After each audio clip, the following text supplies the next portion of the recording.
Now to our other top story tonight. Governor Gavin Newsom laid out his budget proposal for the upcoming year. And keep in mind, it comes as the state faces a more than $37 billion budget deficit. ABC 10's Jeannie Nguyen has the latest update.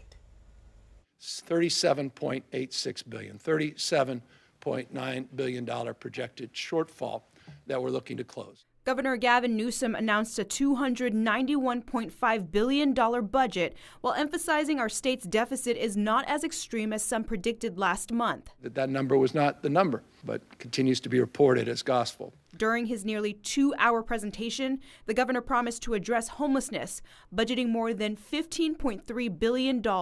No cuts, mid-year cuts, no fiscal, no cuts to those multi-year commitments that you know well. As it relates to mental health, $8.7 billion will go towards mental health, including youth behavioral health. Another main issue, safety, with $1.1 billion over 4 years. On top of that, $374 million will go towards supporting local law enforcement to combat retail theft.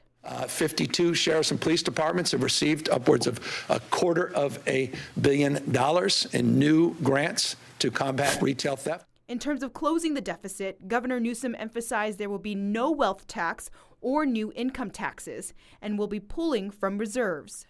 Rainy day withdrawal, we're going to pull $13.1 billion from the two reserve accounts. More than $8 billion in cuts from existing programs like education, housing, and climate. We said no new cars, no more travel that's not essential, no more cell phones, iPhone 12 or 20.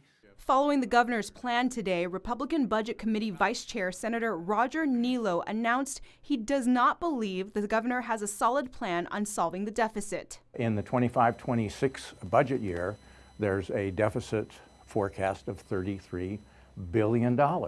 So one has to say this is not a sustainable budget plan.